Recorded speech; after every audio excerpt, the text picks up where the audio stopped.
तो हेलो साथियों, नमस्कार। मेरा नाम इश्तियाक। आज आपके सामने एक नए टॉपिक के साथ आया हूं, जो कि इस टॉपिक का नाम है ईरान वर्सेस इजराइल। तो आज हम लोग इन दोनों की ताकत को समझेंगे। तो लेकिन एक बात को समझ लिए, भारतीय समय के अनुसार कल सुबह 10 बजे करीब है ना, ईरान ने इजराइल के ऊपर एक फतह 2 करके एक मिसाइल का नाम है, जो कि अटैक कर दिया है। तो 180 कोई बताता है, कोई 200 बताता है। तो दोनों को मान के चलेंगे। लगभग ईरान का यह कहना है कि 90% मतलब वह इजराइल के ऊपर जाके बम धमाका कर चुका है, उनको मतलब नुकसान कर दिया। लेकिन इजराइल कहता है कि उनका आयरन डोम उन्हें मतलब तबाह कर दिया। तो आज हम लोग समझेंगे, अगर ईरान और इजराइल के बीच में अगर युद्ध होता है तो कौन किसको मतलब टक्कर दे पाएगा। तो इसको हम लोग एक डिटेल से समझेंगे। तो बने रहे हमारे वीडियो के साथ। अच्छे लगने पर लाइक एंड सब्सक्राइब जरूर करें। तो बात करते हैं ईरान की सबसे बड़ी ताकत की। तो पहले हम लोग ईरान की बात करेंगे, उसके बाद इजराइल की बात करेंगे, ठीक है। तो पहला नंबर में है बैलिस्टिक, है ना, बैलिस्टिक मिसाइल, हाइपरसोनिक मिसाइल, ठीक है, जिसमें से उसका नाम है फतह, जिसमें से फतह 1 है, फतह 2 है, जो कि फतह 2 से कल 1 अक्टूबर या कल 1 अक्टूबर सुबह 10 बजे करीब, भारतीय समय के अनुसार कल सुबह 10 बजे करीब मतलब इजराइल के ऊपर उन्होंने अटैक किया। किससे? फतह 2 से। गदर और इमाद, ये मतलब उनका ये है ना, बैलिस्टिक और हाइपरसोनिक मिसाइलों का नाम है। फतह भी नाम है, फतह 1 और फतह 2 भी नाम है, और उसमें से फिर एक गदर भी नाम है और इमाद भी नाम है। जब है ना, अब ये मतलब एक मिसाइलें हैं। तो लेकिन इनकी खासियत क्या है? इनकी खासियत ये है कि 2500 किलोमीटर से लेकर 3000 किलोमीटर दूर तक वह अपने लक्ष्य को भेज सकता है। किसका? ईरान का यह मिसाइल है, ठीक है। मतलब ईरान बैठे बैठे चाहे तो 3000 किलोमीटर दूर तक दायरे तक कोई यह निशाना बना सकता है और इजराइल के किसी भी शहर में वह अटैक कर सकता है, ठीक है। चलिए दूसरा नंबर में, इसके पास 3000 से भी ज़्यादा मिसाइलें हैं। किसके पास? ईरान के पास। ईरान के पास 3000 से भी ज़्यादा मिसाइलें हैं। तो तीसरा नंबर KH-55 है ना, ये एक है ना क्रूज़ मिसाइल है, जो कि परमाणु बम से लैस है। मतलब KH-55 एक प्रकार का क्रूज़ मिसाइल है जो परमाणु बम से लैस है।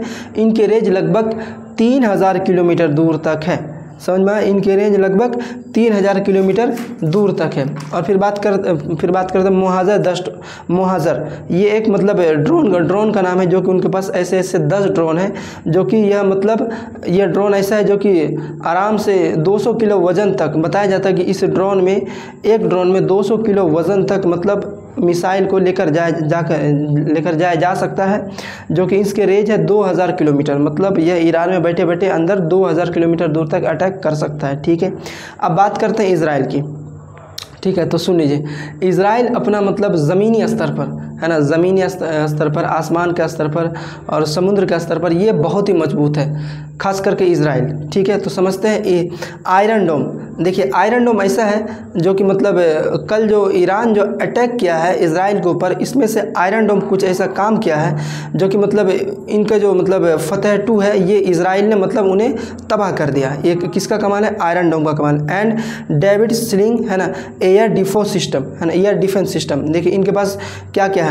आयरन डोम है ना, डेविड स्लिंग और एयर डिफेंस सिस्टम, ठीक है। चलिए अब दूसरा नंबर समझते हैं, है ना, मिसाइल रॉकेट एंड ड्रोन को हवा में मार सकता है। ये कैसा है?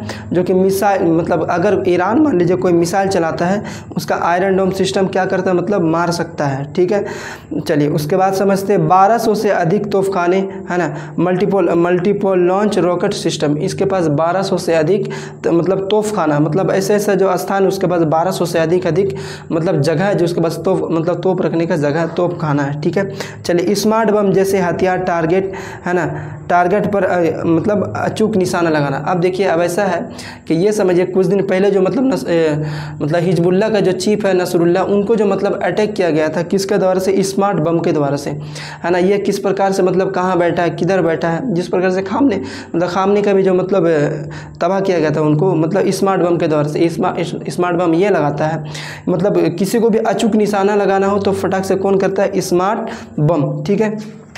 चलिए अब हम लोग समझते हैं, पहले समझते हैं। देखिए पावर इंडेक्स जो कि ईरान के पास है 14 ठो और इजराइल के पास है 17 ठो, ठीक है। अब देखिए रक्षा बजट पहले समझ लिए। पावर इंडेक्स है ईरान के पास है कितना 14 और इजराइल के पास कितना है 17। रक्षा बजट कितना है, ईरान के पास है 9 अरब डॉलर जबकि इजराइल के पास है 24 अरब डॉलर। और विमान यानी कि उड़ने वाला चीज़, विमान क्या है मतलब 551 किसके पास है, ईरान के पास है, और जबकि 612 किसके पास है, इजराइल के पास। लड़ाकू विमान है ईरान के पास 186 और जबकि इजराइल के पास है 241। हेलीकॉप्टर ईरान के पास है 129 और इजराइल के पास है 146। टैंक कितना है 1996 किसके पास है, ईरान के पास है 1996 और जबकि इजराइल के पास है 1370, ठीक है। आप देखिए हथियार वाहन मतलब एक ऐसा गाड़ी है जो कि सिर्फ हथियार लेकर हथियार ही रहता है उसके अंदर। हथियार वाहन कितना है 65,765 किसके पास है, ईरान के पास, जबकि इजराइल के पास है 43,407, ठीक है। उसके बाद समुद्री बेड समझो, समुद्री बेड कितना है 101 जबकि इजराइल के पास है 7। पनडुब्बी कितना है 19, पनडुब्बी कितना है ईरान के पास 19 जबकि इजराइल के पास है 5। टैंक फ्लोर कितना है 7 जबकि इजराइल के पास है 14। लड़ाकू हेलीकॉप्टर कितना है, ईरान के पास 13 और जबकि इजराइल के पास है 48, है ना। उसके बाद मोबाइल के प्रोजेक्टर है ना, मोबाइल प्रोजेक्टर जबकि 775 है ईरान के पास और 150 है इजराइल के पास, ठीक है। उसके बाद है ये सैनिक कितना है 6,10,000 सैनिक किसके पास है, ईरान के पास, जबकि 1,70,000 किसके पास है, इजराइल के पास। रिजर्व फोर्स कितना है 3.5 लाख ईरान के पास है और 4,65,000 किसके पास है, इजराइल के पास है। अर्ध रक्षा बल कितना है 2,20,000 किसके पास है, ईरान के पास, जबकि 3500 इजराइल के पास है। तो अब इसी से अंदाज़ा यह लगा लीजिए कि कौन कितना ताकतवर है। अगर एक अच्छी तरह से अगर ईरान और इजराइल से अगर ईरान वर्सेस इजराइल ईरान बनाम इजराइल अगर युद्ध होता है तो आप ये समझिए मतलब किसको कितना नुकसान होगा। देखिए अब आगे सवाल ये उठता है कि आखिर ये युद्ध रुकेगा कैसे। अब देखिए सबका अपना अपना मतलब एक गुस्सा है, जज्बा है। जब तक फतह नहीं करेगा, जब तक एक दूसरे को मतलब मार नहीं गिराएगा, जब तक मतलब एक दूसरे को शांति नहीं मिलेगा, तब तक यह किसी प्रकार से युद्ध नहीं रुक सकता है। तो एक चीज़ के लिए तैयार रहिए, अगर ईरान और इजराइल से अगर युद्ध होता है तो ये समझिए कि मतलब जो खास करके पेट्रोल का बात कर रहे हैं, इसमें दाम बढ़ने वाला, क्योंकि ये सब कच्चा तेल कहाँ से आता है, उधर ही से आता है, खाड़ी देश से ही आता है। तो ये समझिए अगर ईरान और इजराइल में युद्ध होता है तो हमने जो आपको बताया है तो इसके अनुसार समझ लीजिए कौन कितना ताकतवर है। बस सिर्फ आज के लिए इतना ही काफ़ी था। तो अच्छे लगने पर लाइक एंड सब्सक्राइब ज़रूर करें। Thank you. जय हिंद, जय भारत।